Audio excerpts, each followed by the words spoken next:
Hey, this is Adam Jensen. I'm a big fan of Crazy Horse Gaming. I didn't ask for this, but I'll check it out.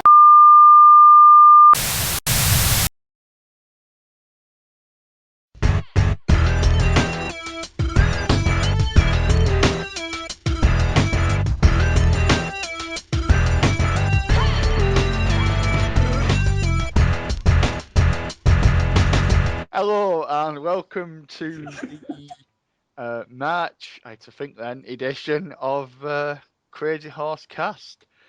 To the left of me, I have a man who has just before the podcast has been compared to an out-of-date slab of kebab. It's Mike Penman. Hello! I might add that it was him who was comparing me to the out-of-date slab of kebab meat. But hello. Out-of-date as well, yeah. And to the right of me, I have a man who's so tight he won't buy his own milk. Liam, Pretty Boy Bradish. Hello. I'm not tight. I paid for Xbox Live. Sod off. Yeah, he bought Xbox Live Gold. Also, in front of me on the special table, after a 3-month absence, they're back. It's Tegwin and Alex. Woo! Hey! Woo! Welcome back. How is everybody on this fine evening? I'm very well, thank you. I'm very good, thank you. Good, yeah. Good. Excellent. So first of all, before we get on to what's everyone's been playing and the rest of the podcast, we're going to discuss a special anniversary. Not Liam buying gold. It is. I'll hand it over to Mike and Liam to tell us.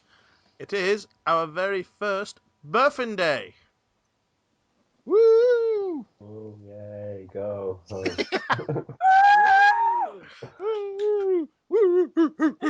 Yes, and I'll hand this one over to Liam just because I want to hear him say something about the new features we've added to the website. Oh, come on. Yeah, there's a forum and a new look. That's it. Way to big it Go up. check it out. Yeah. And Gimpy Software t-shirts that you can buy. Yes, you can now purchase the Gimpy Software Lunar Panda t-shirts from our, I'd say, store on a very loose term, since it's the only item in there, but... Yes. Liam, are you buying anything from there? No. Yeah, we've added a new forum, so we can have a member section. We plan on bringing out a content for members only and things like that further on the line, so there's still new features to come out. So keep an eye out for them. But yeah, we figured as it's our first birthday, we'd give it a fresh lick of paint, a couple of new features, and see where we go from there. Definitely. And it's a great video from Mike with the free party hats and the shout outs to everyone. Thank you for that. It's a great video. Have you all seen it? I've seen it. Yeah. Of course you've seen it, Yeah. Mike. Not unless you had your eyes closed while you were filming it. You never know. I was looking at the collection of games in the background as well. There's some, I'm trying to remember now off the top of my head. It's kind of like the conveyor belt on Generation. Well, that's what we're looking at, all the games in the back. Yeah, not the bloke filming it. No. You know. No. We're gamers, why would you have any interest in In it? those party hats. Jeez. Yeah. If you go visit the forum, I've recently just posted a picture up of my complete game setup, or as complete as I can get with photos. So it has all the games on there. I'll have a look actually, which will get even bigger and bigger and bigger when you go to do more Quest for Bargains. Hopefully, yes. On HMV are doing a 70% sale, so we'll are you gonna go and check them out, see what's left? Possibly. There's not much left at ours. Yeah, there won't be anything left. Yeah, when I go, Alan, aka Contractor Ours Killer, is like empty. he spent 248 quid the other day and he just bought like piles and piles. He had like about 4 different copies of. He's taking them all to CX. He had like 4 different copies of Sniper 2, was it? And like, Lord, yeah, it just looked like there is going to be crap. It's like you get there now, and there'll be like Jean-Claude Van Damme and Steven Seagal DVDs left, and a couple of Skylanders figures. And maybe a couple of copies of Star Trek the game. Yeah, they'll be doing like they do at Christmas with them DVDs when you spend over like $5 or something. You get them for like $2.99, but Star Trek they'll just be handing it you. Literally somebody at the door handing it to passers by like leaflets. Please. Please. Are you gonna check it out, guys? The sale, or have you not got HMV near yous? We've got one fairly close, but Yeah, we've actually. We've already been to it. pick up anything decent? Got The Darkness 2 and Modern Warfare 3. How much did they set you That back? pretty much Which cleared is- out their stock. Yeah, that was all, That was all they had left. That and Sniper Elite. Sniper Elite, that was good. That. Empty now. I mean, like all the best stuff would have gone like the first day. You'd have had to have been there really early because I was kind of like hoping to pick Stick of Truth up for like 12 quid or something, but there would have been no chance. You'd have had to have literally just like thrown elbows to get something, you know, like that. Yeah, I imagine it would have been literally the minute the doors opened, they were in there clearing the shop out. There were a picture somebody had posted. He got like a load of Xbox One and PS4 games for 80 quid. Saved him 119 quid. Nice. There were like there were Black Flag on the Xbox One and PS4. I think Madden, FIFA, a few others, and I can't remember exactly, but yeah. So I mean, and I bet the staff have held off like some of the best stuff. Oh yeah, if I was the staff, I would have emptied half those shelves myself before it even got down. Shit. Just close the store early. Not even close. Don't it, even to be bother honest. opening. Yeah, that's what I mean. Yeah. What about you, Liam? Are you gonna have a trek down? Star Trek down? Probably not. I mean, before the sale went on, they only had about 20 games anyway at Meadowhall, so I can't see them having that much left. Well, it's like Alex and Teg's only got a couple like there, so yeah. Yeah. You'd have had to have been there like opening day, like 9 o'clock in the morning. But some of them have only just kind of started doing it, so you kind of might be in luck. But yeah, so anyway, as we were back on topic about the site, if you haven't joined the forum, join, spread the word, buy a t-shirt, say hello, and become a member for life. So anyway, on to the next subject. What's everyone been playing? I'll start with Tegs and Alex. Oh, jeez. I've been playing Tomb Raider, Oh, yeah. Crisis 2 and 3, and Darkness 2. Tomb Raider's great. Oh yeah, one of the best games last year.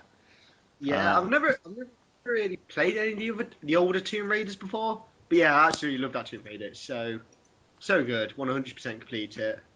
And the Crisis games, they were good. Really enjoyed them. Never Tomb played. Raider's actually Is really it good? surprised me. Crisis is. If you're looking for like a blockbuster film fighting aliens but in the form of a video game, Not Crisis is- Colonial Marines. not Colonial Marines, no. I mean, I heard. Yeah, I played 2, but is 3 any good? Crisis 3. I preferred 2. 3 was really pretty visually, but not as much fun to play. Just shot people with arrows for about 7 hours straight. I saw that on the cover. Although you can do that on Tomb Raider as well, but Tomb Raider's got that grittiness look, that gritty look about it, which is an appeal. Yeah. I don't think any game has ever made me hold my breath so much as Tomb Raider.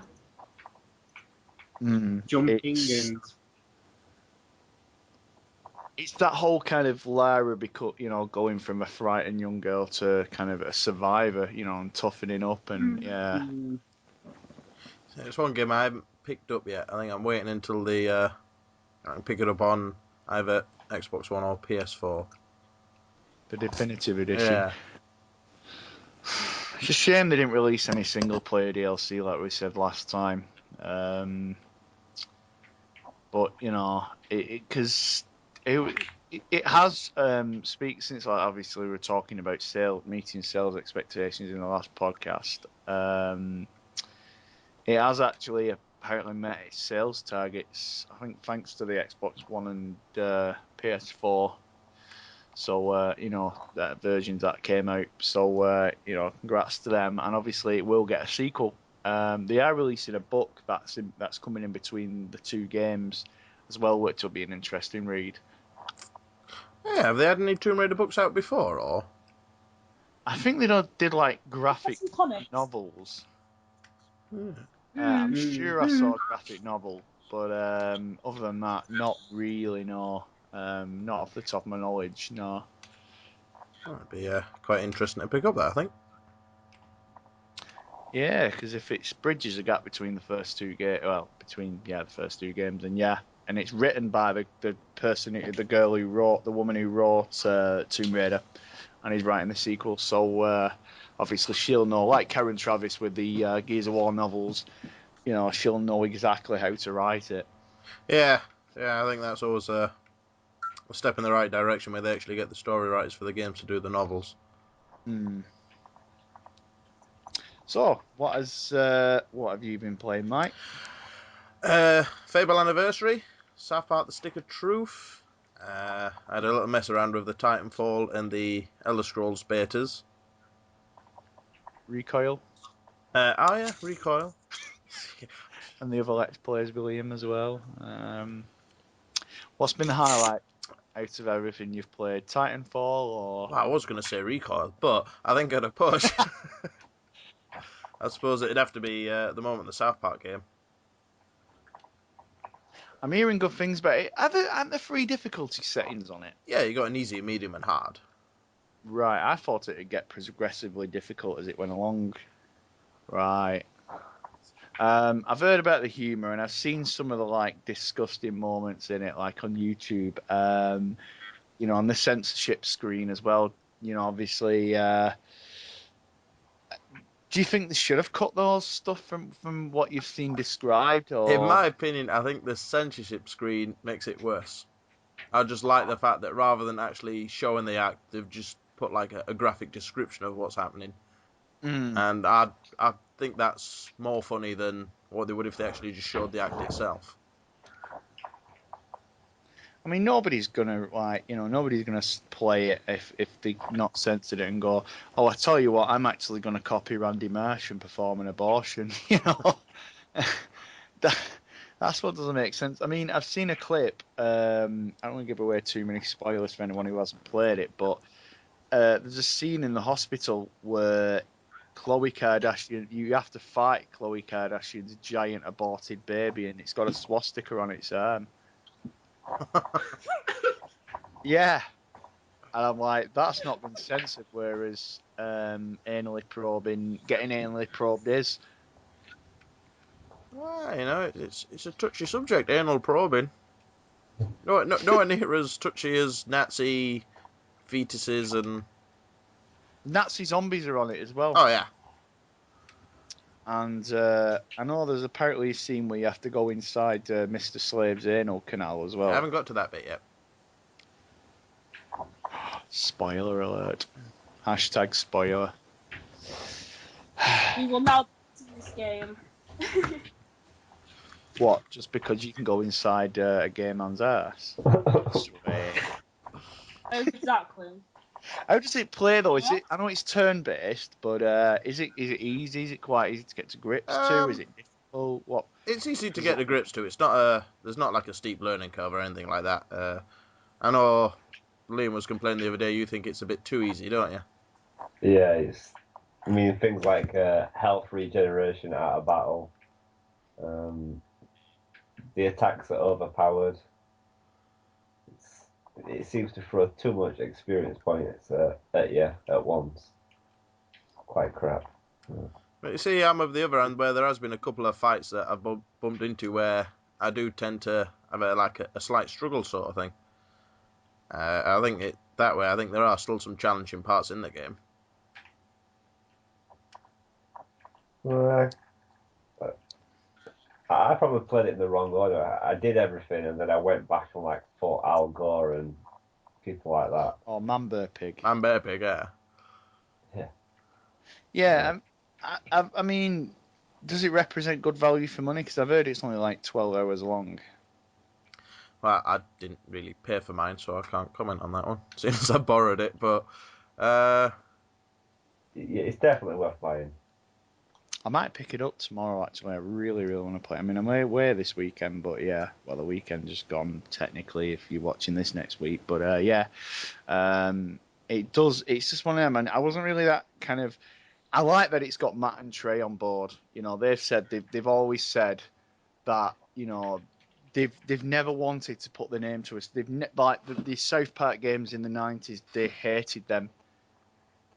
well, And they've said basically they wanted this, you know, they've put the name to this because they wanted it to be a great game. And I think it sounds like, from what I've read of the reviews, really positive reviews, it sounds like a thank you from Matt and Trey to the fans.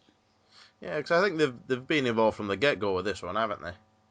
Yeah, Matt. I mean, Matt was even doing doing a couple of interviews last week where he kind of talks about the censorship and about him putting the name to it and all this and that. And the level of authenticity just looks amazing. You know, not just the main four kids. You know, even little touches like references from like to the cows from the early days and Tweak's Coffee House and things like that. It sounds like it's got everything up for old and new South Park fans. Yeah, it's definitely, like you said, a big thank you to all the fans. And I think there are times you do feel like you're walking into a South Park episode. And how's the how's the farting on it? Because I've heard it looks pretty funny, and I know it's kind of a dig at Dragon Shouts actually. Well, yeah, I mean they're like the main special weapon sort of thing, so it's something you're using all the time, and yeah, it's it's South Park humor at the end of the day, so it's kind of something if you're a South Park fan, you're going to expect it, and they're not subtle with it in the slightest. Oh, cool. So who's reviewing it out to you and Liam? It'll be me once it's finished, which hopefully should be around about the same time this podcast goes up. Oh, nice. So what score would you give it, Liam? 7 probably. It's a good game, but it's not quite a high level game. It's just, I mean, once you've played it, there isn't much to do after you've done all the quests, other than play it again. I wouldn't really say you'd play it again until a couple of years down the line. Otherwise, it's just going to get a bit tedious and boring, you know. I mean, it's $49.99 on Games on Demand. It's mental. Yeah, but they're bloody. They still haven't got their pricing right yet. I mean, they've only had how many years to get that sorted? Well, it'd be technically be about 8 years now, won't it? 9 years. Yeah. But yeah, I mean, we'll get on to another thing about Microsoft on Xbox Live. But yeah, Alex has been playing. We'll mention what last year what you've been playing next, Liam. But Alex has been playing Civ 5, Civ Revolution as well, haven't you? Oh yes, I forgot about that. Yeah, because it was free with gold. Any good? I'm still debating whether to get it. It's free. For Yeah, free. but Yeah, for free, it's all right. It's kind of fun. Just build nuclear weapons, blow people up. Yeah, it's all right. That's not a sentence you hear every day. You know, it's kind of fun to build nuclear weapons and blow people up. if you're Kim Jong Un, then yeah, that's fair enough. He does that daily, yeah. But if you just just some normal bloke, then yeah, it's it's not really something that you do in science class. B minus. Must destroy more. Yeah, I might give it a download because it's Sunday, isn't it? It'll be Dungeon Defenders now by the time this podcast goes out. But I might give it a download. Are you gonna give that a download as well, Dungeon Defenders? Yep, I will be. Yeah. It's free. We should do it for like a kind of I'd say a versus Thursday, like a let's play sometime maybe. Yeah, you definitely. know, co-op. Depending. Yeah. Yeah, so me, you, and me, you guys, and Mike. Yeah. So we'll have that as a future let's play, listeners. Liam, what have you been playing? South Park, FIFA 14. 14. 14. That's about it, really.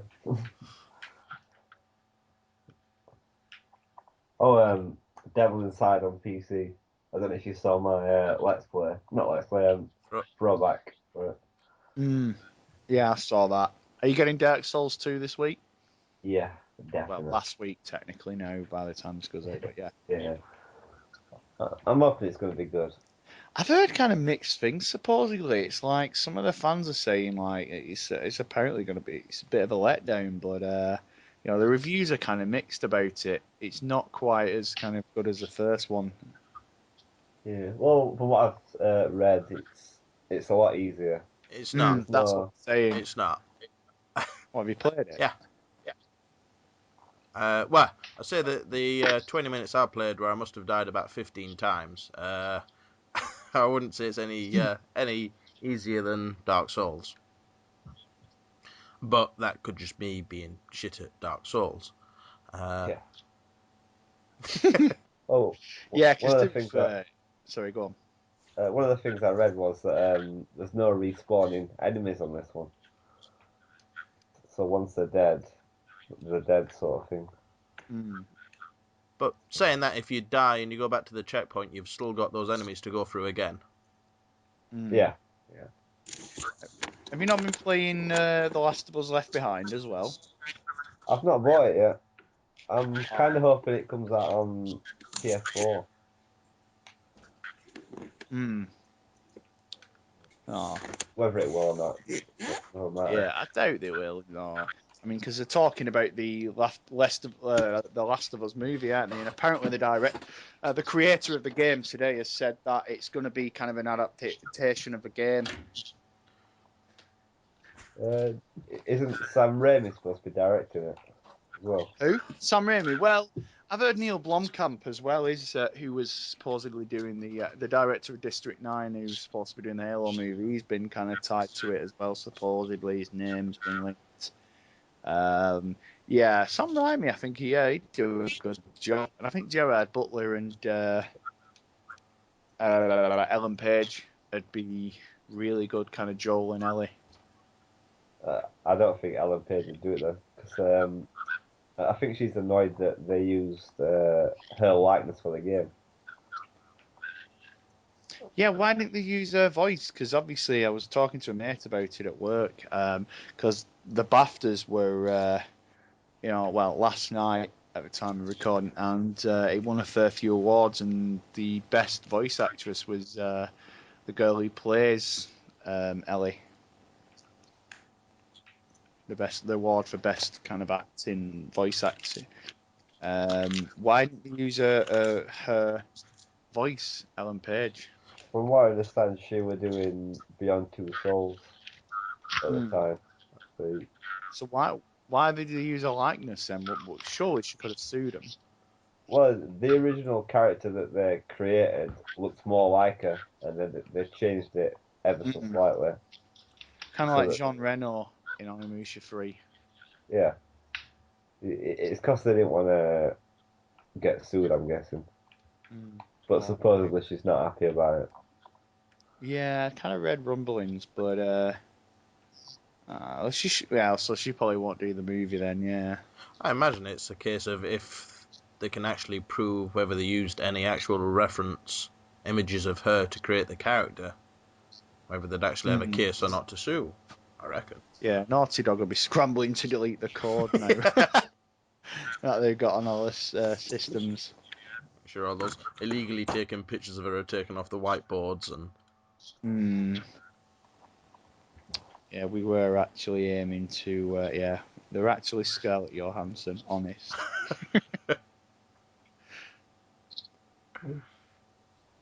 So whatever. Anyone else? Anything else? Anybody else been playing anything?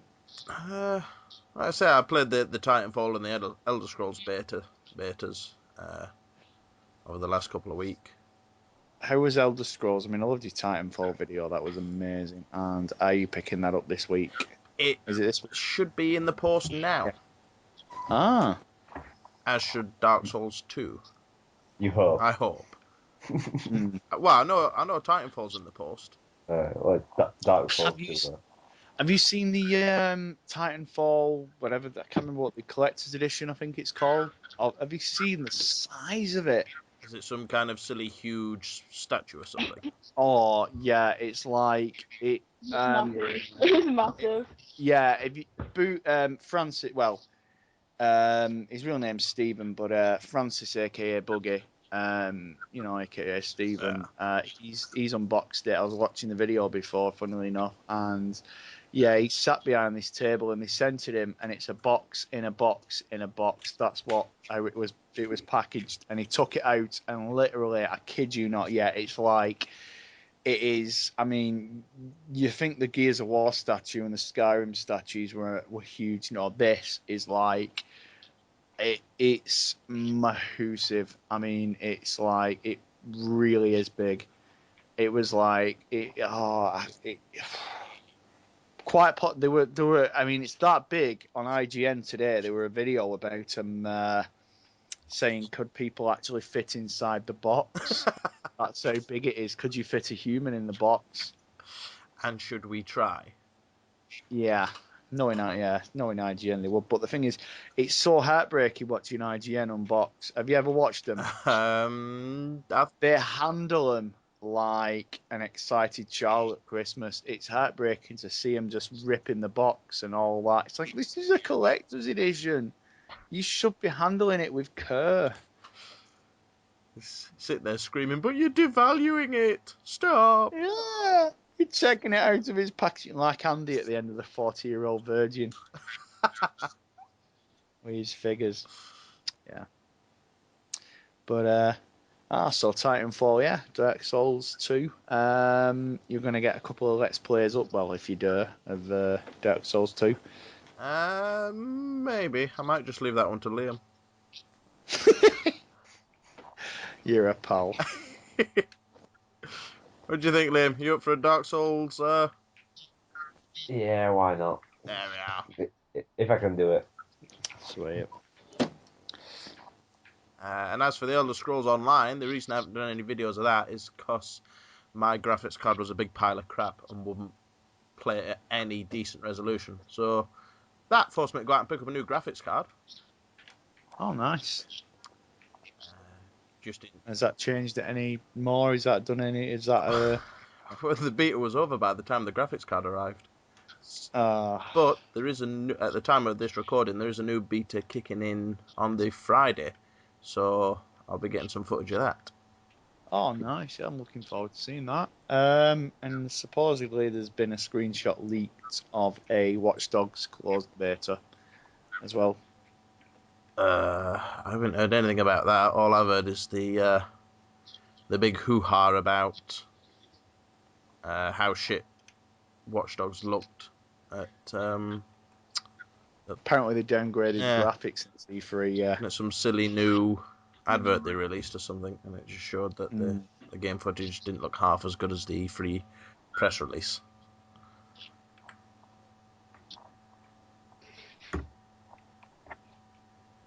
Oh, I'm looking forward to it. Apparently it's 27th of May when it's released. Yeah, I still think it'll be a good game. I mean, I think we've mentioned before, we've I think often said that, you know, graphics don't make a game. Good gameplay is always an important factor, but Playing a game for the graphics is like watching a porn movie for the soundtrack. yeah, suppose. It would it would have been nice to actually have a game that looks next gen, but you know, if the gameplay is still decent on it, then I'm still going to be picking that one up. Titanfall does look amazing though. They're making a big deal of that. Yeah, is an impressive looking game that. I'm looking forward for that one coming out. I'll be getting plenty of footage on that one, hopefully. No, I'm hoping we don't get the raw deal on the 360 version. Yeah, they've seemed awfully quiet on that front. Mm. Which, not too sure if it's a good thing or a bad thing. But we shall see. What about yourself, Marty? Have you been playing a great deal?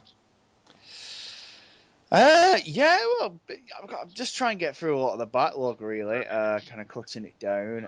Picked up Driver San Francisco in the Ultimate Game Sale. That was pretty good. The Ultimate Game Sale recently. There's like the daily one. Yeah, obviously I played that a few years ago, but deleted my save, started again. So I'm just kind of playing through that.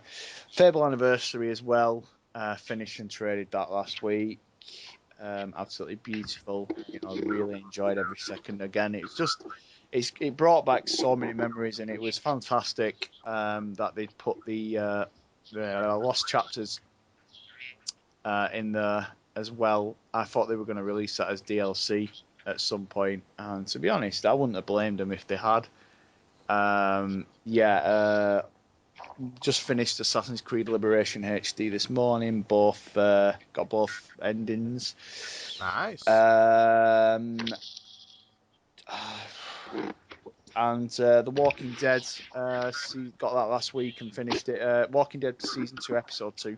Is that just as good as season 1? Oh, it's been episode 2's been getting like scores of like 9.5 out of 10, and it deserves it. It's amazing. The first episode was brilliant, but this is even better. Michael Madsen is amazing in it. It's great voice acting from everyone.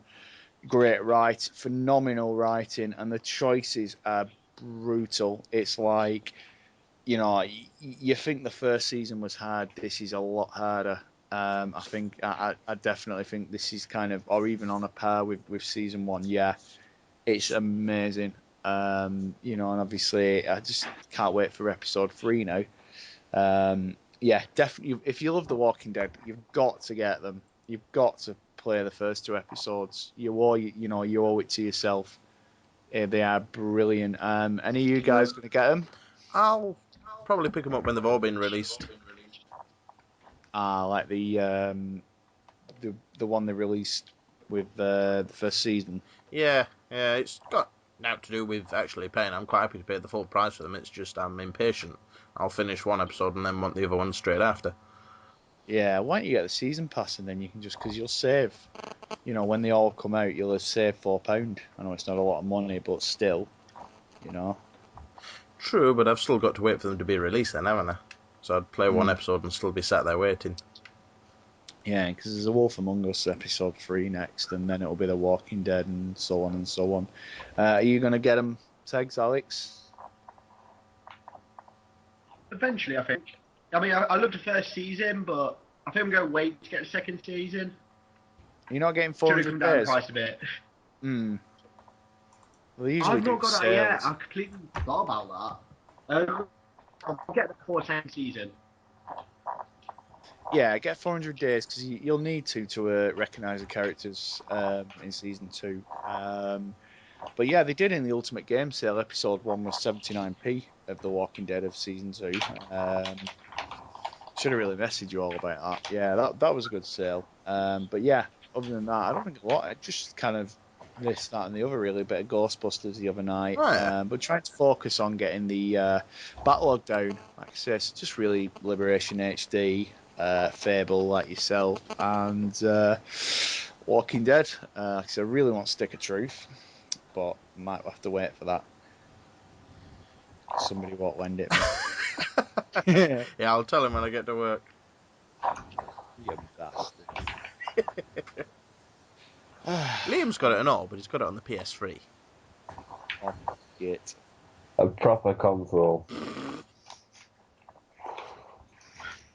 To be fair, it's hard to disagree with the exclusives they have. No, true, they do some awesome exclusives. You know, and the ones we had apart from Gears of War, which we will get to about that.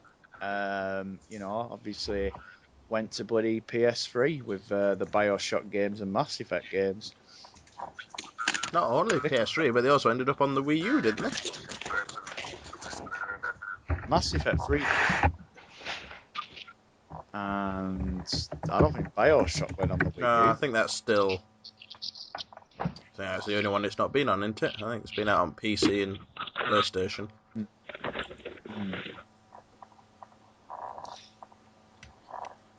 Speaking of turn-based strategy games, don't laugh. I know Tegs is going to hate me for this, but Rovio have announced Angry Birds Epic. Oh no.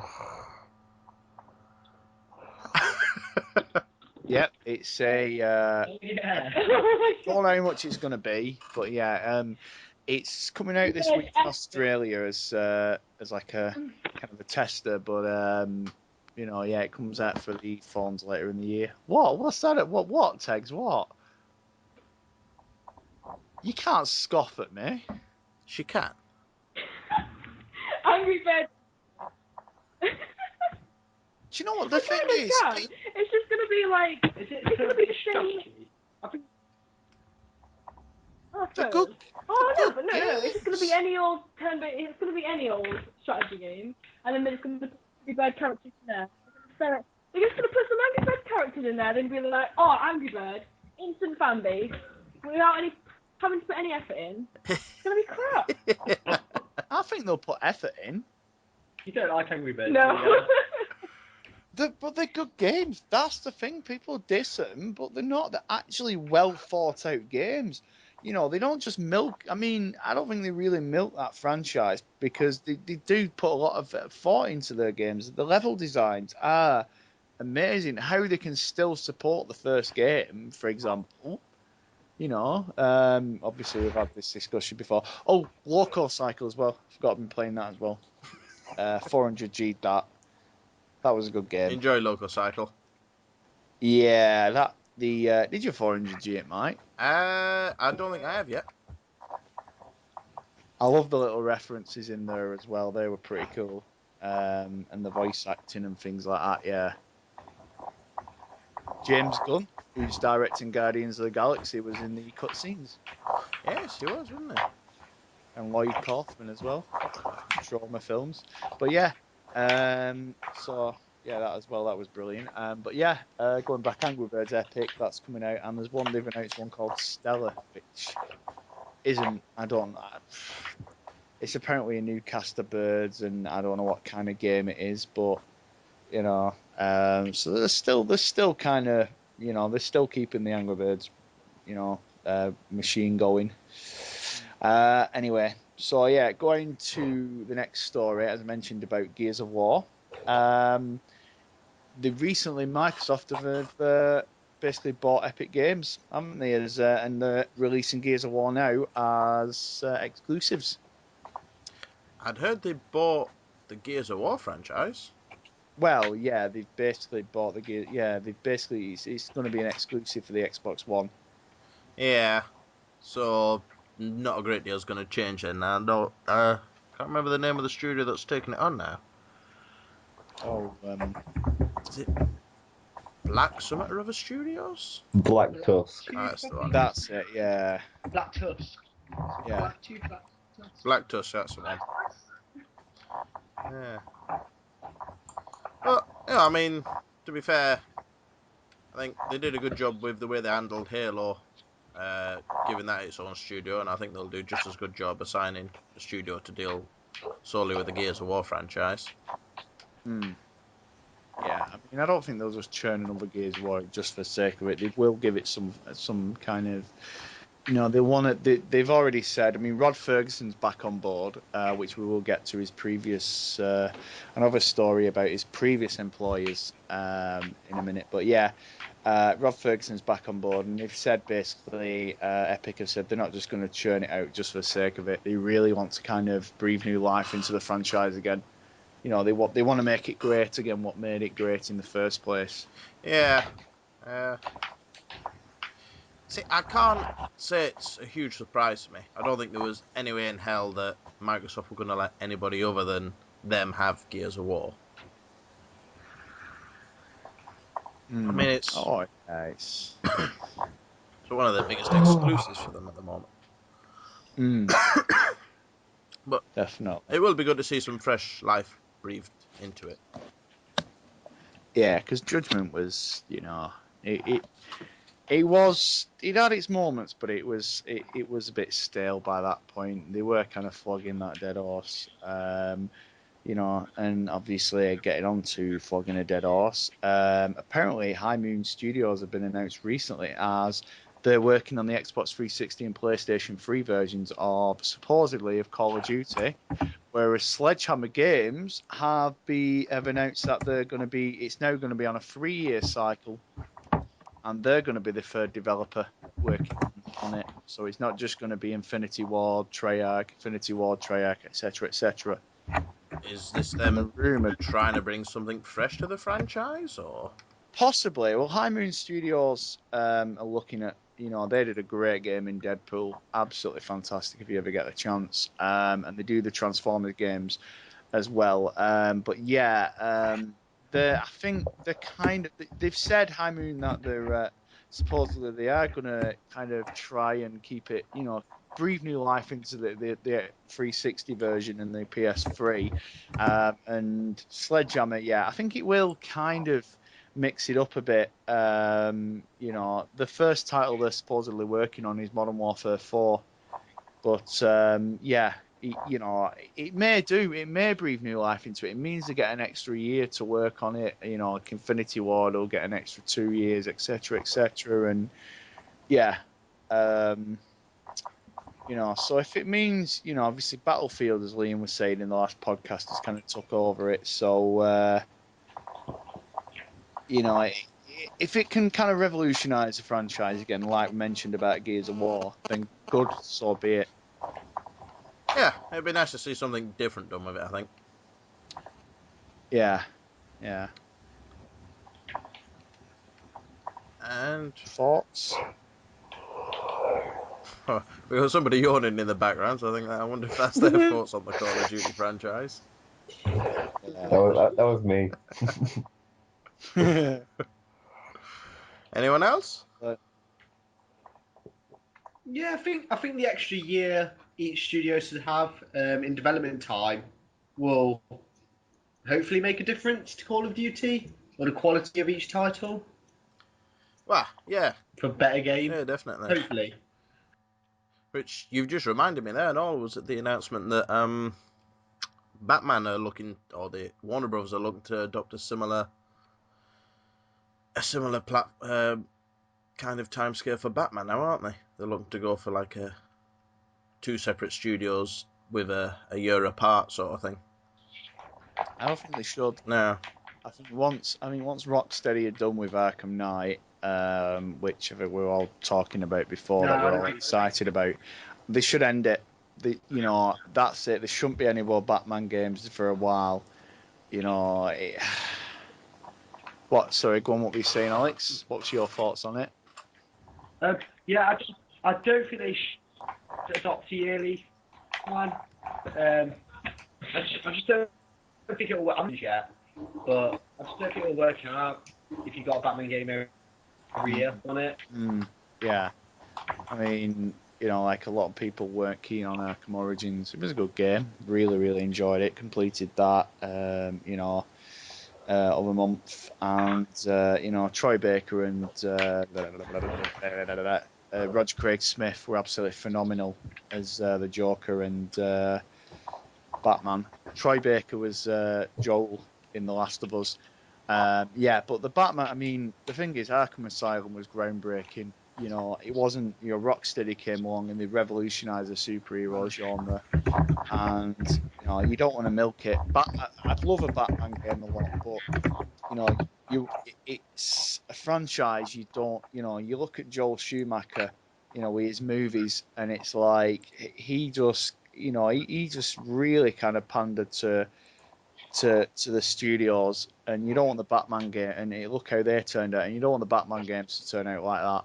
I'm happy waiting 3, 4, 5 years for a new Batman game. That's fine. I mean, do you think there'd be enough content in the Batman universe to support a yearly game? Well,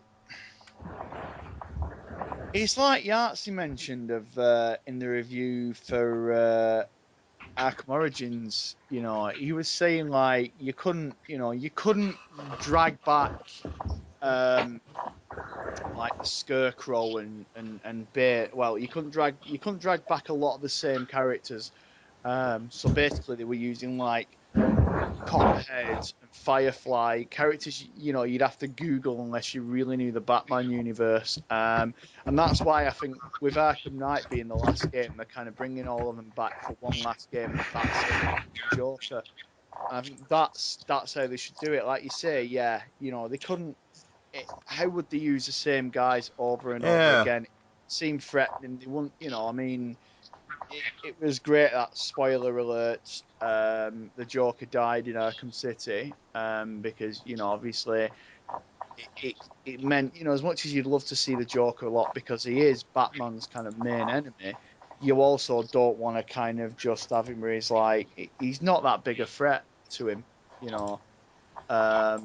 was brilliant in Arkham Origins because that was a prequel. But if you keep bringing him back, like you say, they're going to run out of ideas of how to kind of kill Batman and things like that. Right? The writers. What are your guys' thoughts on that? On Batman? Kind of, would you kind of have it as a yearly, or would you have a bit more of a longer development cycle for Batman games, or do you think they should kind of take a break from Batman after Arkham Knight? I'm of the opinion that it should have a longer development cycle.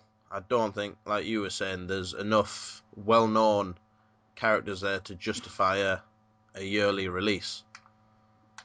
Yeah, you don't want to be pandering to the comic book geeks who know all about them. So, it's not necessarily. It's not necessarily. No, I was just saying, it's not really. I think it can only be better if I they think spend hearing some other time. Rocksteady said the Batman Arkham Knight, is it a new Yeah. one? Yeah. Hearing them say it's kind of like the end of their trilogy, Yeah. which started with Arkham Asylum and continued with Arkham City. They kind of just want to do this trilogy, but I think if we continue after that, I'll put off it a bit. If it's a yearly release, I'd like a break of the Batman. Yeah, it's like, they're bringing Batman back for the Superman movie, and it's like, really? Why? It's like nobody's going to be able to follow Christopher Nolan, for a while. He's set great standards in the Batman movies. True, but you also know that they're in a rush to get a Justice League film on the ground with the success of the Avengers. Yeah, only because of the Avengers, yeah. Warner Brothers want a piece of that, and they don't want to leave it too late, I guess. But But it sounds like a clusterfuck of characters in Batman. Batman versus Superman, because you got Wonder Woman thrown in there. There's rumours The Rock's a Green Lantern as well, and he's going to be thrown in there. And there's all these, there's the Flash as well. He could possibly make an appearance. It is, I'd have another Man of Steel movie and then Batman versus Superman. Injustice was like a kind of a Justice League game. It was, yeah. Batman's one of them you need to handle correctly. And this Justice League, I'm not sold on it. Well, I mean, we've already seen the announcement of the Flash TV series, haven't we? Coming soon, and I don't know. I'm not overly impressed with the first shots I've seen from that. The Flash's suit doesn't exactly look the best. It looks awful.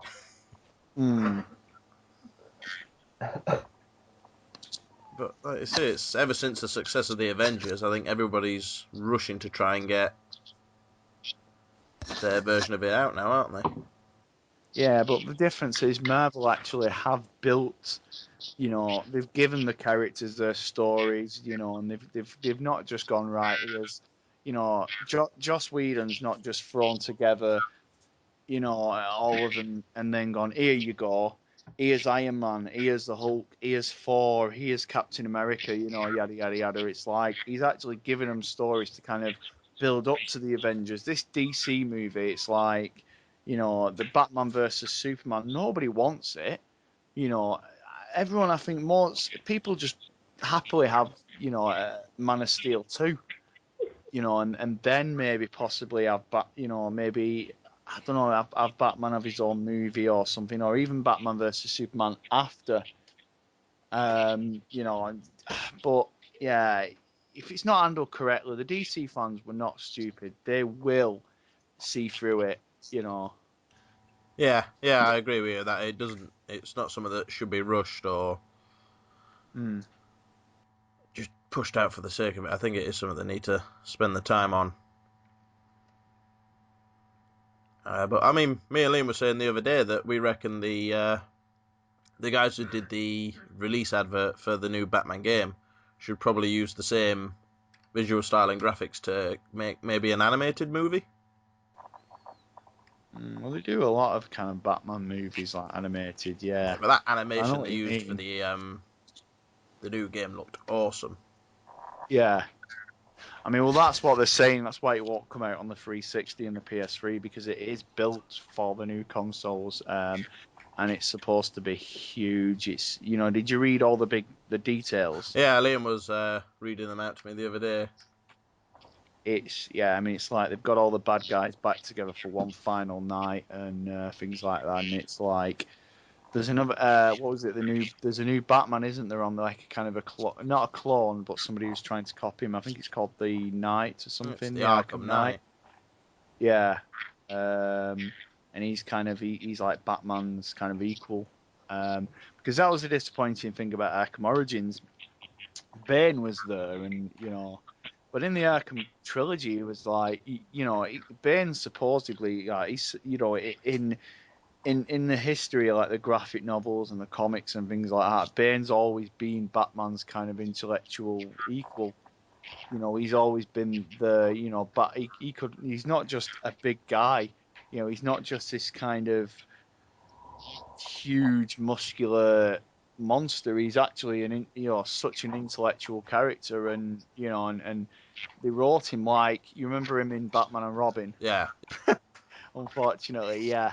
And that's what I mean. It's that was the only disappointment. Are you going to play Arkham Origins? Speaking of that, I'll need to pick it up first. I haven't bought that one yet. I enjoyed the second one, but I think to me the favourite's always been the first Batman, Arkham Asylum. Yeah, that's why I put that in my top 10. Yeah, it's Arkham City was bigger and better, but Arkham Asylum, I felt it was kind of it was groundbreaking. It was the first. I think it was the best because it was the original. It had those Scarecrow sections were phenomenal. Yeah, I think they came out on a really strong footing in that game. It was really impressive. But to me, the second one, I think with it being more open plan, it didn't feel as restricted, and I thought that added a lot to the challenge in Arkham Asylum. Was the fact that you were restricted by the space and your surrounding area and stuff like that. Kevin Conroy's back as well, isn't he, for Arkham Knight? Yeah, big. I'm guessing this is what he was doing while Arkham City was in development. Didn't he hint that he was working on another project? Yeah. Well, you mean Arkham Origins, because he did Arkham City. Yeah. Yeah, exactly. It was, I think it was at Texas Comic Con a couple of years ago where you kind of mentioned, or last year when it was, yeah, he kind of left a hint. But, Troy Baker and Roger Craig Smith. Roger Craig Smith's famous for playing. His most famous roles are Sonic the Hedgehog, Chris Redfield, and Ezio Auditore. He's phenomenal as Batman, and Troy Baker's amazing. Honestly, if I didn't mention it now, you'd have gone, "Is that Mark Hamill as a Joker?" Troy is phenomenal as a Joker in Arkham Origins. If you see past the flaws, it is a good game. I completed it. It does feel like a kind of an add-on for Arkham City, but it is a very good game. The story's excellent, and I don't think Warner Brothers deserve the stick that they got. But yeah. Anyway, swiftly moving on. We've been going on about Batman for a while. Another one about going back to we were talking about Gears of War. Rod Ferguson has obviously left Irrational Games because they've basically, obviously Ken Levine has left and he's closing down Irrational Games. So obviously the staff there unfortunately losing their jobs. Thoughts, chaps? I don't know. I mean, I'm all for leaving on a high note, but I just can't see why they'd want to shut down Irrational Games when, as far as I'm concerned, it's been a successful studio. It's because he wants to go on and do new. He wants to try new. He wants a new challenge. I mean, you look at Peter Molyneux. Well, basically, Peter Molyneux left halfway through the development of Fable: The Journey, so he kind of jumped off a sinking ship. And he's as mad as a hatter, so I don't know. Yeah, I respect Peter Molyneux, but the guy is an absolute tit. He basically comes out like he's talking like he's some kind of philosopher when he goes and promotes his games. It's like the guy he comes out at these conferences trying to sound like Moby, but instead he ends up sounding like Moby Dick head. But yeah, anyway, back onto Irrational Games. Yeah, I mean, it's a shame to see them go because I think they do some really good titles. They've done. Yeah, the BioShock games were obviously excellent. I can see why he didn't. Obviously he didn't want to be doing the same. It was like advice that George Lucas gave to Simon Pegg when they went to the Attack of the Clones premiere. But George Lucas said to Simon Pegg, "Don't be making the same movies 30 years later." And that's what I think kind of it rings for Ken with Irrational Games. He doesn't want to be making like BioShock 8, BioShock 9 or whatever. He wants to kind of leave it on a high note, go out at Infinite and, on fair play. Well, this is the thing, though. It's a studio. They don't have to make the same games. I mean, Irrational have got a great name behind them. They could do other titles and get the support of other people with that. There was now stopping Irrational Games for trying something new and different. The reputation they got, if anything, should make it easier. In my opinion, anyway. No, and I think the developers are starting to take risks again. I think you see like we talked about indie games and things like that. You're seeing a lot more variety on the market as well now. I mean, like we say about South Park, it's it's a turn-based game. Yeah, there are a lot of others, but there's nothing like that in terms of It could have been a karting game. It could have been something. Obviously they've done that before, but you are starting to see kind of developers like like mobile gaming.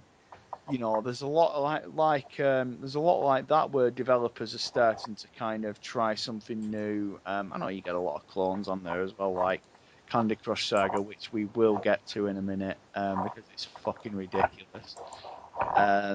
But yeah, and I think like you said, the Irrational were brilliant writers. They had some great people on board. Their artistic vision for for the games like the BioShock games, that could easily be translated. Yeah, definitely. To other games, other genres. It could. I mean, I don't know. I think the worst thing out of it all is people are losing their jobs, aren't they? Yeah. Well, I think they're interviewing some, or even giving them good references as well. They're not. I don't think a lot of them are going to lose their jobs. It'll be a massive majority, and which is a shame. because obviously even though he's ending it on a high note, it's still a low note for them. Yeah. But yeah, Phil Spencer has said recently about the games with gold. Apparently, they're going to do it like they're going to basically they're looking into maybe doing a rental service, kind of like PlayStation Plus. Thoughts? Do you think it's a good idea or not? I personally myself, I don't. I think they should stick with the free games. Yeah, I don't like the idea of rental. It's because they're doing it because they want to Copy get more Sony. recent titles. Sorry, what's that? They want to copy Sony, and that's all they want to do. Well, no, it's because obviously the PlayStation Plus users have got, well, of course, they're going to copy Sony because Sony have been successful with it. They've got more recent games, but yeah, you know,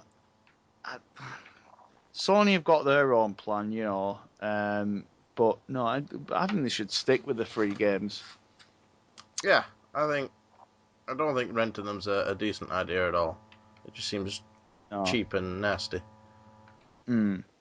But I mean, it's also, yeah, I know that Sony have the recent games, like they had Tomb Raider at the minute, which is in the PlayStation Plus. But the great thing about the games with gold is it's giving you chances to play games like maybe Sleeping Dogs or Dead Island or whatever, that you never played before, or you were maybe considering getting and and there's little arcade games in there as well. It's always there's always obviously the game's choice isn't going to suit everyone, but a lot of people like myself, I've always been intrigued about Dead Island, and then I got it and it was like it's actually really really good.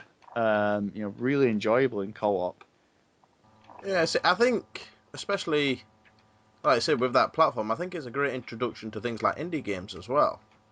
I mean, what was it, on the PS4 they gave away Don't Starve, not so long back. An Outland And as well. Outland, yeah, and I think it's a great way to get people into games like you were saying you wouldn't usually play because of that barrier of, well, do I really want to pay so much for a game I'm not going to enjoy or might not enjoy? The thing is, as well, it's they're saying that Sony says it's a rental, but as soon as you add it to your list, you can keep re-downloading that game forever. So it's not a rental, you can keep that for as long as you want. Yeah, yeah. As long as you're paying for PlayStation Plus. Yeah, I've always wondered about that. Yeah, I mean, obviously, I know you're kind of renting it from PlayStation Plus, but just say, for example, you download, I don't know, Tomb Raider now, and then next month your PlayStation Plus runs out, right? Can you, like, if you renew it, say a month later, say if you get paid from work or whatever, can you re-download Tomb Raider in the future? Does it have like a download history or not? You can keep it on your console, and then when you reactivate your PlayStation Plus, you can just play it. Right, because I thought the games got lost forever. Right. Yeah. It just like locks it out for momentarily. But yeah, Tegwin's just basically said that, yeah, it's given us a real chance to try out games we thought might have looked a bit rubbish in trailers, etc. Games with Gold is a bomb. But yeah, all right. We should point out at this moment that Teg and Alex are having slight technical problems and they are trying to get back to us. Gremlins in the system, Yeah. So they may be dropping in and out of the conversation throughout this podcast. So does Liam. I'm always here. You're just lurking in the shadows. Yeah. I'm a watcher. That's what I am. Stalker. Yeah. Doesn't take long for the podcast to lower its tone, does it? Oh, we've got 3 Northerners in there, so yeah. True. What do you expect? True. And obviously the main story of the day was Mike's Jedi Padawan Stallion 83. Yes. Finally reaching 1 million gamer score. Mike's not far off actually either. See, my problem is I've run out of shitty, nasty games to play. Apart from that Hannah Montana, I keep meaning to borrow off Marty. You can't have it. Miley Cyrus is mine. Oh, no fair. But yeah, 1 million gamer score. That's pretty impressive. Well, there's been a bit. Well, I'm kind of, I don't know. I'm kind of on the fence. I mean, congratulations to Ray, you know. But I don't know. I think there's people on his account. I don't think he's done that himself completely. You don't think? I just don't know. I really don't.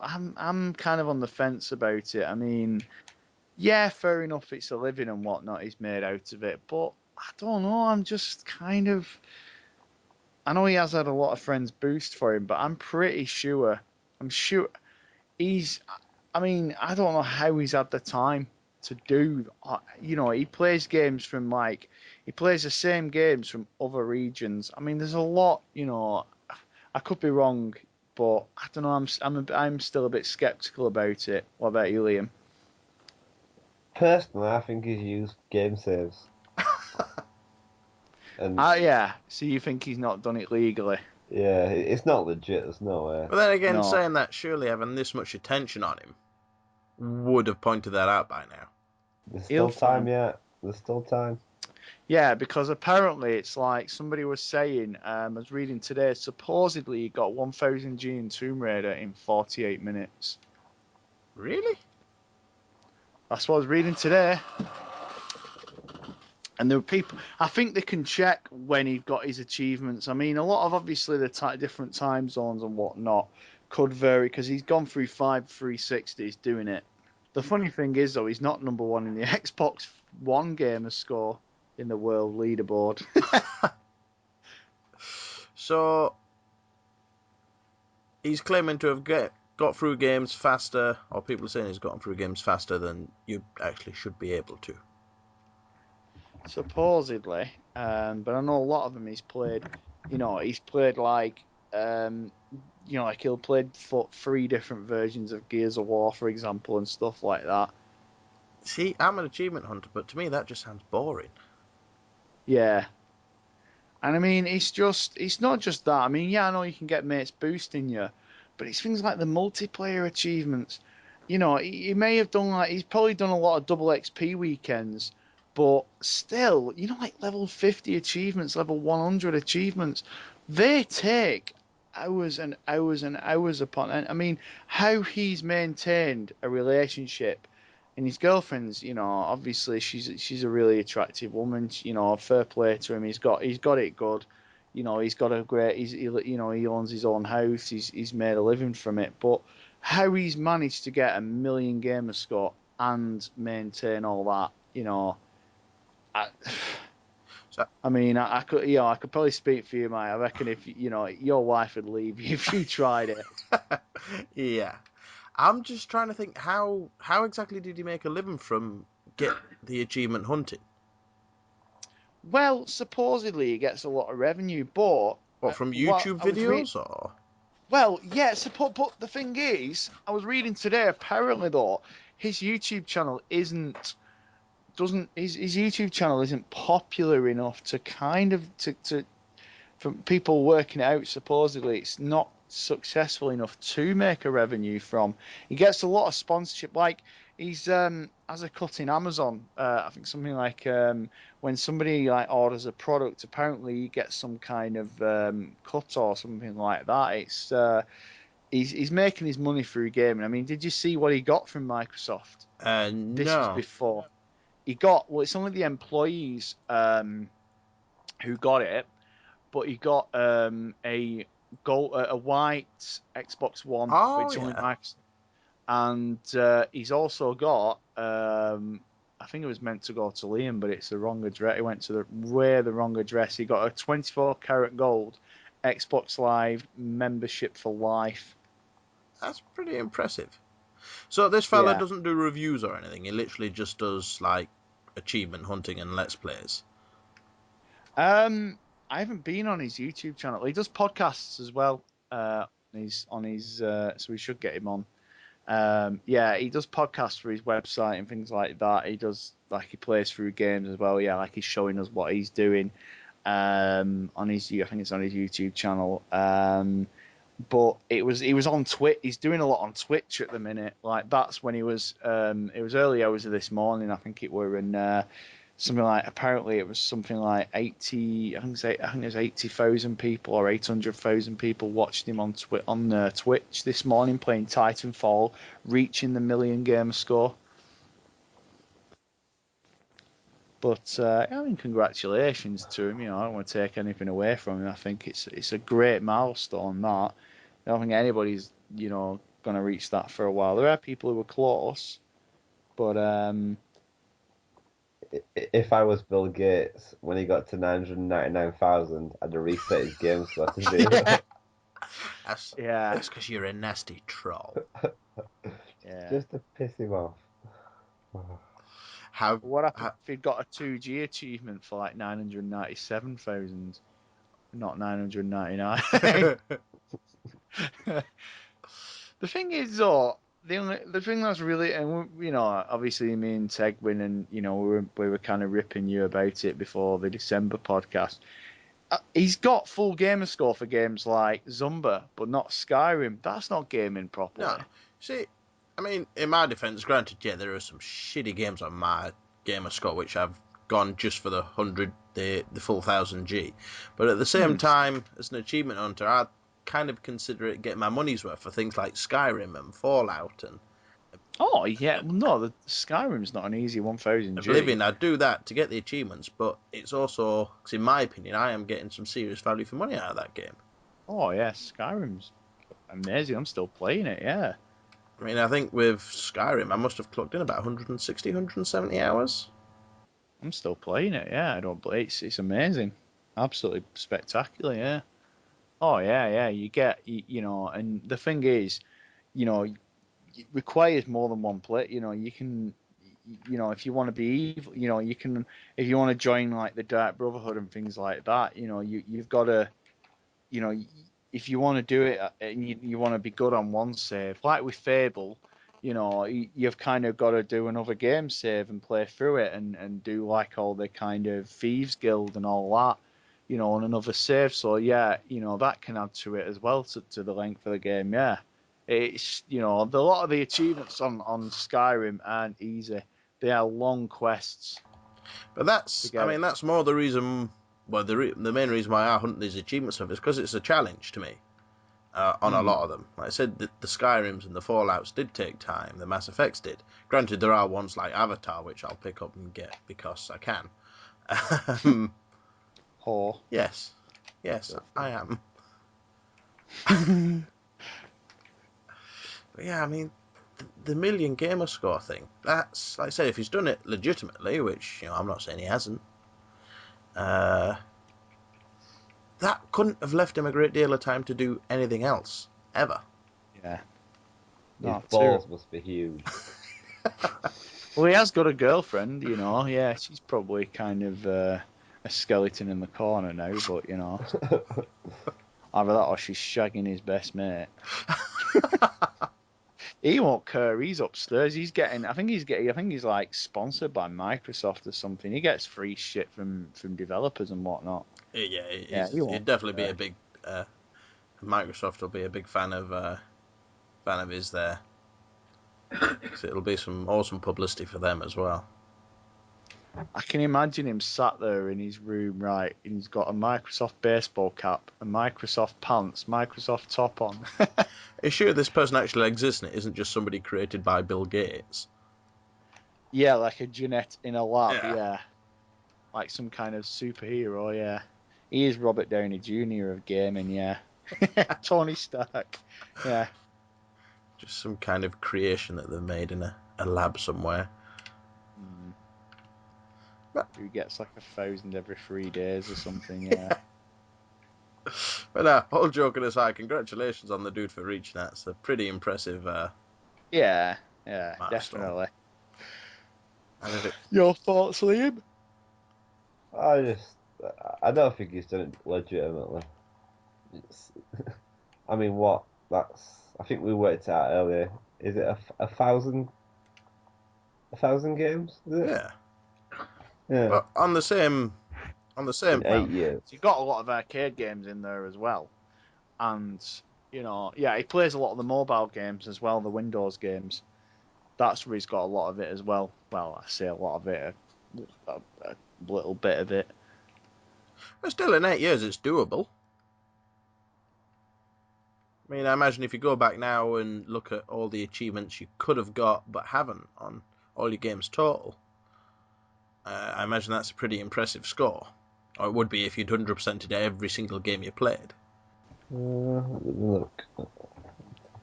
When I looked on mine, it was like all the games I've played. If I'd got 1000G on all of them in the 8 years, and I've played like 300 and odd games, nearly 400 games now, possibly pushing 400 mark. I think my gamer score would be like 300 and odd thousand. Yeah, I mean, speaking of which, on GKit, is it Badger who's just hit the 300k mark? Yeah. I was going to mention that as well. Yeah, Daft Badger. Yeah, congratulations to him. He reached 300,000. I think it was last week. Who's one of the long-time members of Gamer Kitten. Yep. Good man as well. He's sound, good laugh. Gamed with him quite a lot for a few times, especially on GTA Online. He's a really good bloke, Badge. Yeah. Yeah, I mean, like I say, I'm guessing he hasn't 100%ed every one of his games, but still 300k, No. it's a huge score. He said, I think it was a Force Unleashed. I think it was a Force Unleashed. Said that he got they were the hardest 1000 odd G that he got.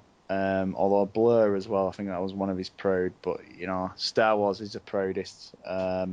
He got he's put up. I mean, he's obviously he has played. You see, like he's played some shite on there as well, but. Like Generator Rex and whatnot. I think that's a Cartoon Network show. I'm not sure, but anyway, yeah. But he has put the effort in, and he has played a lot. He's played a lot of great games as well. It's like you're very picky, aren't you, about what you play? I'm not going to waste money on a game I won't enjoy. So you tend to have a good idea. Yeah. I'm also not a big multiplayer fan as well, so I mean, obviously, apart from me ordering Titanfall, there's very few games I've got which I'll play multiplayer. Yeah, but that's built for multiplayer. That's kind of that's not like tacked on. Yeah. Like talking about Assassin's Creed, for example, when we were playing Recoil, it's Titanfall's been built for multiplayer, unfortunately not like Recoil. Like Left 4 Dead. But that's the problem. Recoil was built for multiplayer. It was just shit. Yeah, it was. But like Left 4 Dead, I mean that's a single player game as well, but the strength in that is the multiplayer. And Titanfall, but Titanfall is just the multiplayer game only, and that's why it'll be good. It's not tacked on. Because I hate when multiplayer is tacked on a game. Oh, same vice versa, where they tack a single player onto a multiplayer. Like an example in what? With what? Call of Duty. Brink. I mean, yeah, I suppose, yeah. I mean, we've got to admit now, Call of Duty is pretty much just a multiplayer game. Yet they still bang on a half-baked single player just to try and... The single players are good, though. I prefer the single player to the multiplayer. I don't touch the multiplayer. See, I don't think there's enough content in the single player to justify buying them. No, I rent them. I mean, I haven't played Ghosts yet, and I'm no interest in it unless any mates want to lend it me, But it's the strengths are that. Well, I say the strengths are the multiplayer with Call of Duty. It's that's where everybody flocks to. When you see when you go to a midnight launch, you'll get you'll get maybe 5% of the queue, 10% who'll play the single player. But the other 95% of the queue are going to be like, yeah, I'll get on, lad. I'm going to get a kill streak in it. Yeah, can't wait for it to shove this down front of me trackies and get home, lad, and play some Call of Duty when I get home in it, lad. And where are these Call of Duty players from? Just out of curiosity. Rotherham. Yeah. Rotherham. and Manchester and all that from all like little small towns actually. Yeah, proper like chavs who play Call of Duty multiplayer. Them or kids who say they've shagged your mum. Yeah, but you know, seriously, yeah, that is where kind of they make the money. I mean, you look at the DLC; it's all multiplayer DLC for Call of Duty. It's map packs really, but yeah. Yeah, and like I said, going back to what you were saying, where like the multiplayer's tacked on, I'm guessing you're referring to things like Tomb Raider, maybe, or Tomb Raider's not bad. No, I'd say um, I'd say it has its moments. I'd say maybe Assassin's Creed, for example. I don't know. I think Tomb Raider possibly, yeah. Well, actually, yeah, Tomb Raider, yeah, because they focus more on the multiplayer and the DLC instead of the single player. It's like, why? You know, um, I mean, it's not. The multiplayer on Tomb Raiders, it kind of has been tacked on. Yeah, it's not amazing, but it's fun. But yeah, it has been tacked on. Yeah. Assassin's Creed, I don't know. Yeah, I'd say that's kind of. What do you think about that? As I was saying on the recoil video, do you think it's been tacked on Assassin's Creed? I think the game would be just as good without it. But I think they've done I Yeah, think they've done the multiplayer real well. it's good. Yeah, but I don't know. It's It just feels stale now. yeah, see that. I guess it doesn't feel as stale to me because Black Flag was the first time I played the multiplayer, really. Uh, So they luckily didn't include the multiplayer. Apparently, it was awful. The multiplayer on Liberation on the Vita. yeah, I mean, Uh, what are your thoughts on that, Liam? The tacked on multiplayers and Uh, the Assassin's Creed games, they're not bad. It's just they haven't changed much since it was introduced in, Brotherhood. yeah, Brotherhood. Yeah, I agree. Apart from the Wolfpack mode, which is fun if you've got a decent team of players with you who aren't just going to run and ruin everything, yeah. It does feel quite, the whole cat and mouse thing is really good. I love that about the multiplayer, but yeah, it is the same engine, as Brotherhood, really. Like Liam said. It definitely needs to change if they're gonna push it. It needs to grow more. Mm. 'Cause the world does feel slightly watered down when you play it. you see, I'm hoping that developers are gonna get to a point where they realise that games can stand on their own without multiplayer. Now, Yeah, but that's where the money's at. They know people, I know what you're saying, like great single player games. I mean, um, did it feel tacked on The Last of Us? No, it's awesome. I've heard One it's very good. one of the best online I've played, which is surprising, really.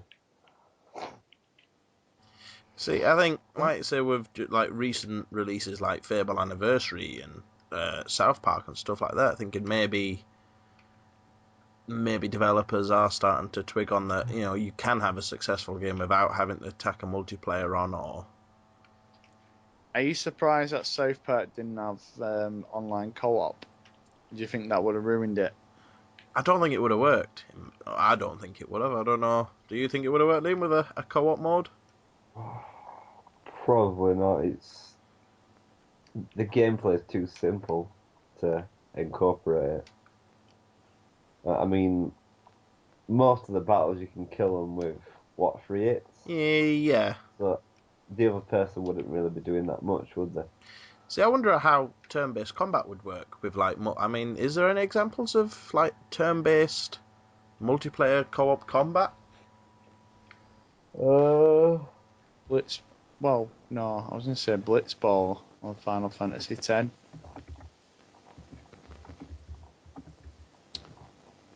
to That's do. well, no, that's more of a single player. Yeah, the Blitzball. Or Baldur's Gate 2 on PC. Baldur's Gate's not turn-based, is it? No, Mm. Baldur's Gate isn't. No, Baldur's Gate's like kind of like cheaper, yeah. which has been brought back actually for iOS and possibly Android. I'm not sure, but it's been slated to buggery. Oh, you've just reminded me of going a bit off subject, but between now and the last podcast, there were also the rumours of Nintendo going into mobile platforming, weren't there? Well, Microsoft have said that they're going to start supporting iOS with like Xbox 360. They're going to kind of like the Game Center. They're going to give it like the Windows phones. They're going to have kind of 360, Xbox Live support, and possibly games as well. I don't think they've got a chance in the Android market with Microsoft games. How so? All the games are overpriced for what they give you. They charge too much compared to Android. They're too restricting with what they get on there.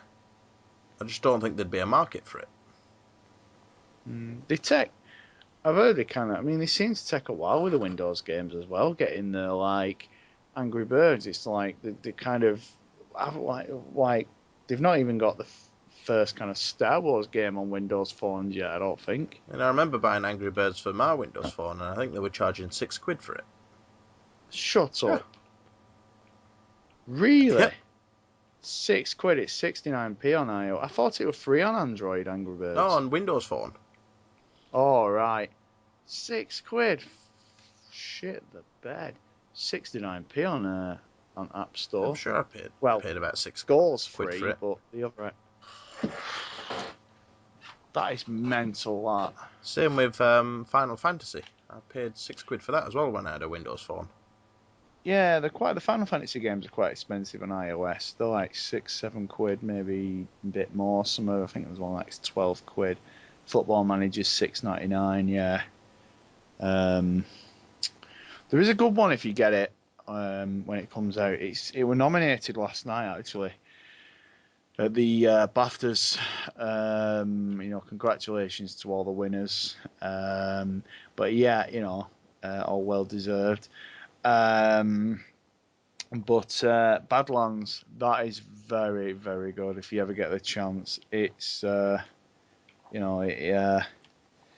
it's beautifully designed, and it's simple, addictive. But obviously one of the big mobile games since the last podcast was Flappy Bird. Have you both played it? No. He's supposedly bringing it back though. Oh no.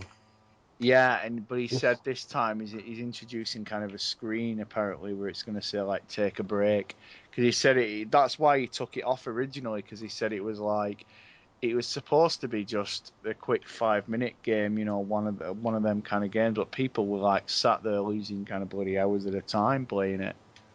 And now to do with the amount of abuse he was getting off people and. Yeah. I mean, apparently we were making $50,000 a day off it. That's some decent money. Yeah, 350 grand a week. I think that is a decent wedge. You had Flappy Birds on your phone, didn't you, Liam? I had it and played it for about 10 minutes. Awful. Awful game. There's loads of clones of it on the App Store. There's even 2 Flappy Miley. I shit you not. Didn't I catch you sharing that on Facebook at some point? Or was it Instagram? I can't remember. Yeah. Yeah, I think it was on Facebook. Possibly, yeah. It's like, yeah, what? There's, there's even Fallout Bird as well. Fallout Bird. You basically play as any of the 4 members of Fallout Boy. It's their head kind of floating about. But I'm surprised Nintendo didn't sue them for the pipes. Nah, Nintendo don't care. Yeah, they're too busy concentrating on. I was going to say they're too busy concentrating on the Wii U, but. Hey. It's not a podcast until we get a Wii U jibing. Which, I don't know why it just reminded me, but I was reading the other day somebody's managed to make a working version of Flappy Birds inside Minecraft. It's just, I've heard that. Well, saying that as well, there's a pub which actually is in our town called the Imperial, great pub. He's actually made an arcade version of it with a leaderboard. He's kind of got into the code and everything. One of the guys who goes regularly goes in there, and you can go in. It's free, and you can try and. They're going to basically have like flappy nights where you can try and beat the high score and win prizes and whatnot. It's actually kind of like an arcade version, but I think you tap on the screen, so it's like a tablet in a machine or whatever, and it's free to play. nice. It's just like, but they were also selling, weren't they, mobiles on the eBay? Like iPhones were going for silly money, weren't they? Yeah, but I heard apparently though they have to be restored to the factory settings, so people wouldn't be able to sell them then. That's supposedly one of the rules on eBay. You were saying that, weren't you, Liam? Saying that they have to resell them. Yeah. Stupid, Well, really. then- All that money for now. So why do they have to be factory reset when selling them on? It's As soon as you connect it to iTunes, unless you've got the password, it resets it, doesn't it? But if I'm guessing people know this who are spending this money and wouldn't connect it to iTunes. Probably not, but they won't be able to download any other games, apps, or music. Well, I suppose. Yeah, you can't. You've got to put your password in, and you will have to sync it to the to iTunes on your computer. Yeah. Then again, anyone who's willing to pay the best part of $2,000 or something just to get hold of a version of Flappy Birds kind of deserves it. I've still got it on my phone. Yeah, I don't play it, but And you did pay $2,000 for it. no, I had it deleted, and I was like, well, apparently, and then I just thought I'll just put it back on. Yeah, and then obviously the same that weekend, it was like it's been taken off. So I'm like, now there's all these clones of it. People trying to capitalize. It's a basic idea, you know. Yeah, from what you understand, it's pretty much like a starter level Flash game, isn't it? Yeah, but the thing is, I mean, it doesn't look like a bird for a start. It looks like much more like one of them fish from Super Mario Brothers. Big Bertha. Yeah. But yeah, originally it came out. Apparently, it came out last July. But it was only beginning of this year when it suddenly became like a huge hit. So I love that about the internet now. Is like I said, for no apparent reason, things can just become a huge hit. And Yeah. Yeah, definitely. Like internet sensations and things like that. Yeah, you just. and granted, they disappear as quickly as they arrive, but Yeah. Yeah, nobody's going to be talking about Flappy Bird in about 10 years. And if they are, it's going to be, oh, yeah, do you remember that game? Yeah, all right. although saying that, I bet you there were people who said the same thing about Angry Birds. Yeah, it's you just got to have birds flying, basically. That's where you make your money. Birds. I don't know. It should have been Crazy Fly Birds Gaming. Yeah, Crazy Birds Gaming. So we'll rebrand the website. Crazy Birds. You couldn't have Angry Birds Gaming, yeah. Flappy Horse Gaming, but I don't think that's the same thing. Yep, that'll be it. So you're going to say goodbyes, chaps? Yes, I want to thank you all for watching, listening, participating. We apologise for the technical problems which saw Tegwin and Alex disappear halfway through. Not a great deal we can do about that, but hopefully we'll all be sorted for next time. And please don't forget to check out the website and the new content relevant there. So that's a big thank you and goodbye from me. Bye from me. And thank you for all the support and everything from me as well. Keep on listening and keep checking the website, as Mike has said. Bye-bye. Bye.